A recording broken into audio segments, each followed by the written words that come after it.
At a private airfield just outside Los Angeles, chaos echoed through the vast hangar. The billionaire CEO Olivia Grant, known for her perfectionism and empire of luxury tech ventures, stood beside her grounded jet, her arms crossed tightly. The aircraft, her prized Gulfstream G700, had shut down mid-taxi during a pre-flight check. Every engineer from her company's aviation division had tried, failed, and left her more irritated than before. Her flight to New York for a board meeting was now canceled, costing millions. As she paced near the massive engine, a dusty old pickup rolled into view, its tires crunching against the concrete. Out stepped Ethan Cole, a man in his mid-30s with rough hands, a calm gaze, and a toolbox that looked older than most of the engineers around.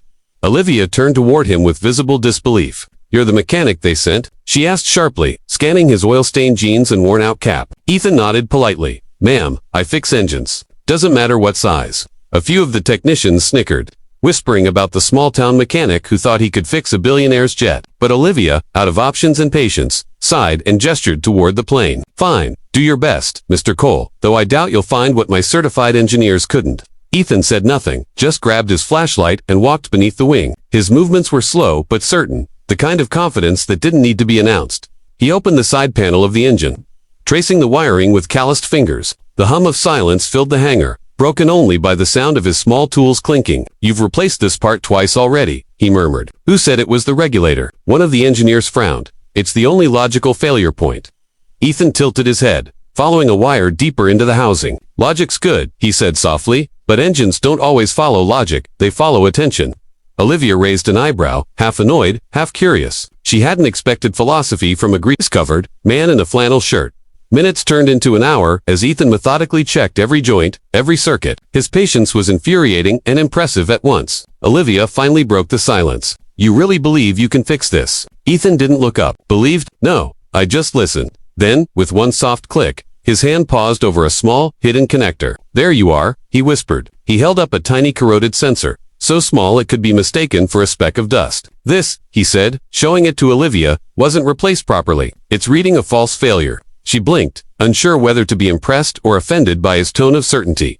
Olivia called her chief engineer over. "We checked that part twice," the man said defensively. Ethan smiled faintly. "You checked the visible one. There's a second diagnostic feed buried behind it. Miss that, and you'll chase ghosts all day." The other engineers exchanged glances. He was right. Ethan cleaned the sensor, soldered a connection with precise hands, and closed the panel. "Try it now," he said, stepping back. Olivia hesitated, then climbed into the cockpit and pressed the ignition. For a tense second, the hangar stayed still. Then, the jet came alive, turbines humming smoothly, the once-dead engine roaring back to life with perfect rhythm. Olivia froze in disbelief, her reflection flickering on the cockpit glass. She had seen seasoned engineers struggle for days over simpler issues. Yet this quiet, unassuming man had solved it in under an hour. When she stepped out, the entire crew stood silently watching Ethan wipe his hands with a rag like it was just another day's work. She finally spoke, her tone softer now. "You're not certified for aircraft repairs, are you?" Ethan gave a faint smile. "No, ma'am, I'm certified in paying attention." The line made her pause. She hadn't expected humility to sound so confident. As the last light of evening filtered through the hangar doors, Olivia found herself studying him differently. His calm presence, the way he worked without ego, and how he didn't rush even under pressure. It reminded her of something she'd lost long ago. Patience. "You said, engines tell stories," she said quietly. "What story did mine tell?" Ethan looked at the jet and smiled. That someone's been too busy flying to notice it needed care. The answer hit harder than she admitted. For years, her life had been like that, soaring higher, but breaking down silently inside. When the jet finally taxied smoothly to its test point, Olivia dismissed her team but asked Ethan to stay. "You've saved me a very public embarrassment today," she said. "I'll have accounting transfer your fee immediately." Ethan shook his head. "I'm just glad it's running right. I don't charge extra for listening." That sincerity, in a world where everyone wanted something, made her pause. For a moment, the billionaire and the mechanic stood in quiet understanding, two people from different worlds, both shaped by work and loss. As Ethan packed his tools, Olivia watched him through the hangar glass. Something about his composure lingered with her, the way he didn't boast or linger for praise. He simply did what needed to be done and walked away. When he started his old truck, the sound of the engine seemed to echo the rhythm of her heart. Steady, real, and human. For the first time in years, Olivia Grant didn't think about numbers or schedules. She thought about the man who fixed her jet like it was poetry, and left before she could even say thank you. Later that evening, the airfield was quiet. The hangar lights dimmed, and only a soft golden glow spilled across the tarmac. Olivia, usually the last to leave, lingered for reasons she couldn't quite explain. she saw Ethan sitting on a stack of crates just outside the hangar, his phone propped against a wrench box. "Hi, sweetheart," he said with a tired but tender smile. On the screen was an 8-year-old girl with messy curls and bright eyes. His daughter, Lily. "You fixed a billionaire's jet, Daddy," she squealed with pride. Ethan chuckled softly. "Guess I did, kiddo, but I'll still be home for pancakes tomorrow." Olivia stood a few feet away, unseen, a small smile tugging at her lips. It was rare, almost foreign for her to see someone so content with so little. When the call ended, she approached quietly, 2 paper cups in hand. "Coffee," she offered. Ethan looked up, a little surprised. "You didn't strike me as the type to make coffee runs," he said with a grin. "I didn't," she replied. "I made my assistant do it." He laughed, the kind of deep, genuine laugh Olivia rarely heard in her world of boardrooms and billion-dollar deals. She sat beside him, brushing invisible dust from her designer pants. "Most men would have charged me 10 times your rate," she said, glancing at him. He shrugged. "I'm not most men. I just wanted to get home to her." The simplicity in his answer disarmed her. For someone used to negotiating over millions, his sincerity felt priceless. They sat in silence for a while, watching planes take off in the distance. The rhythmic hum of engines filled the air. The sound that usually meant control and success to Olivia now felt strangely grounding. She found herself saying things she never shared with anyone. "I used to think success was about flying higher," she admitted, "but lately, I feel like I'm just circling the same sky." Ethan nodded slowly. "You can't climb forever," he said. "At some point, you've got to land and refuel." His words, though simple, lingered like a truth she'd been running from for years. The next morning, Olivia asked Ethan to stay a few more days to run a full inspection. "Your hands seem to find what machines hide," she said. Ethan smiled. "Guess I've had enough things break in my life to know how to listen." He didn't realize the effect his words had on her. She agreed, and soon, what started as a one-day fix turned into a week of unexpected companionship. Every morning, Ethan arrived in his old truck, Lily's drawings taped on the dashboard. He'd whistle while working, humming country tunes that filled the sterile hangar with warmth. Olivia often joined him under the pretense of checking progress, though she secretly enjoyed the rare peace his presence brought. They talked between repairs about his late wife, Anna, who passed when Lily was 3, about his struggle to raise a daughter alone, to make ends meet while keeping her world full of light. Olivia listened, truly listened, for perhaps the first time in years. "You sound like a man who never stopped moving forward," she said one afternoon. Ethan wiped sweat from his brow. "You don't get to stop when someone's counting on you." She envied that, his quiet resilience, his sense of purpose that wasn't measured in dollars. He found meaning in fixing what was broken, while she spent her life avoiding cracks altogether. In return, Olivia shared pieces of herself she never had before, about her rise from a small-town girl with big dreams, about the loneliness that came with being the woman everyone admired, but no one really knew. Ethan never pitied her. He just listened, his eyes soft, his words steady. "You built walls to protect yourself," he said gently one evening. "But sometimes walls don't keep pain out, they keep kindness from getting in."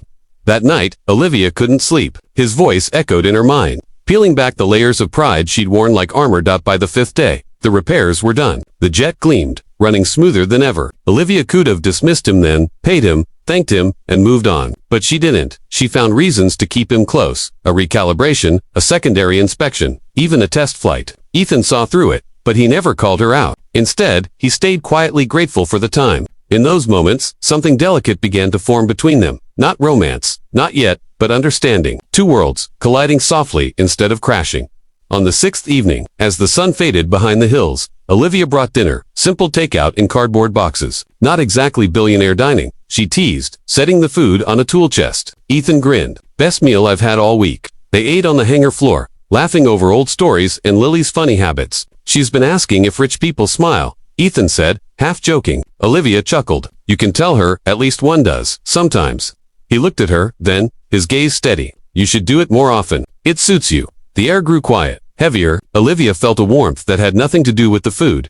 Later, when the night grew colder, Ethan stood to leave. "You've been kind," Olivia said softly. "Most people in my world are only kind when it benefits them." Ethan looked at her for a long moment. "Kindness isn't a currency," he said simply. "You don't spend it, you give it." She nodded, swallowing emotions she hadn't allowed in years. When his truck disappeared down the road, the hangar felt unbearably empty. For the first time, she didn't want to go back to her penthouse. She wanted to stay in this quiet place where people spoke with honesty instead of strategy. That night, Olivia stood by the window of her office, staring at the city lights below. She thought about the man who fixed her jet, who laughed with his daughter, who saw the world not as profit and loss but as things worth mending. She realized that in a single week, Ethan Cole, the man she'd first dismissed as unqualified, had done something no one else ever had. He hadn't just repaired her aircraft. He'd shown her what it meant to be human again. And though she couldn't admit it out loud, a single thought flickered in her heart like a new flame. I want to see him again. When the jet passed its final inspection, the hangar erupted in cheers from Olivia's staff. The hum of the engines was flawless, powerful, almost symphonic. For Olivia, it was more than a technical triumph. It was proof that faith and humility could accomplish what pride could not. Ethan stood quietly by the wing, wiping his hands with a rag, his expression calm but content. He wasn't used to applause. He fixed things in silence, not for recognition, but for the satisfaction of seeing something broken come alive again. As the crowd dispersed, Olivia approached him with a soft smile, holding a white envelope in her hand. "For you," she said simply. Ethan hesitated, thinking it was payment. But when he opened it, his breath caught, not cash, but an official letter bearing her company's seal. Head of Technical Reliability, Aviation Division, it read. He looked up at her, brow furrowed. "You trust me that much?" Olivia's lips curved into a rare, genuine smile. "I trust what I saw," she replied. "Skill can be taught, but integrity, that's earned."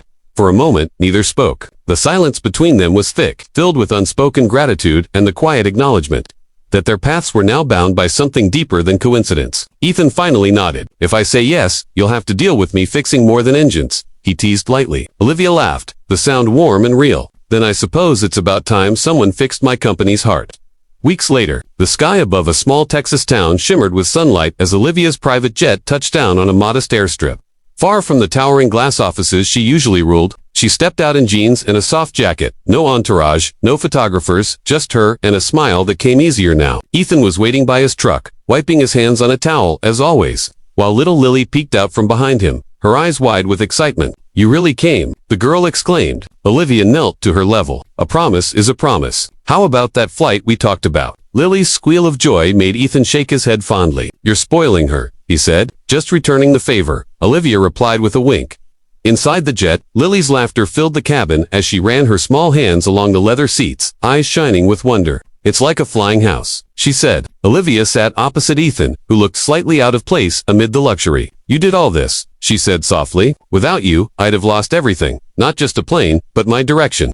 Ethan met her gaze, his tone humble. "You would have found it eventually. You just needed a little turbulence to remind you to steer." Olivia smiled. That quiet, knowing kind of smile that said she saw something in him that went far beyond his rough hands or worn jacket.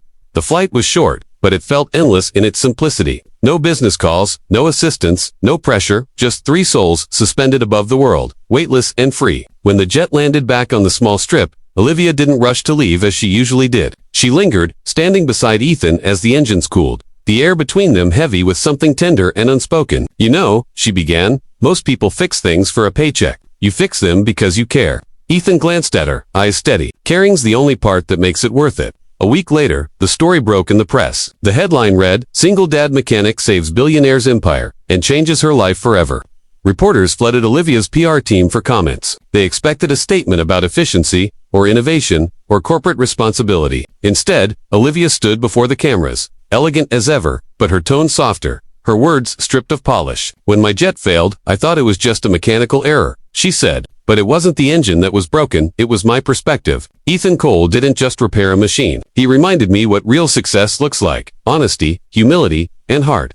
Her speech went viral. People admired her vulnerability, but more than that, they admired the story. A powerful CEO acknowledging that even the mightiest need mending sometimes. Back in his small town, Ethan tried to stay out of the spotlight. He still worked in his garage, still packed Lily's lunches, still fixed engines for neighbors who paid in pies and thank you. But sometimes, when the evening sky turned amber and the phone rang with Olivia's name on the screen, he couldn't help but smile. Their worlds were miles apart, yet connected by something stronger than distance: understanding. A few months later, Olivia visited again, not as a client or a CEO, but as a friend. She helped Lily with homework while Ethan prepared dinner, laughter echoing through the small home. It felt normal, grounded, real, everything her mansion wasn't. After dinner, they stood outside beneath the wide Texas sky. "You ever think about flying again?" Ethan asked. Olivia looked at the stars. "All the time," she said, "but maybe I needed to land first, to know what I was missing." He reached out, brushing a loose strand of hair from her face. "You're not missing much anymore," he murmured. She looked up, her eyes soft. "Maybe not." The wind carried their silence, and for a long moment, the woman who once ruled the skies and the man who lived with his feet on the ground simply existed, together, somewhere in between.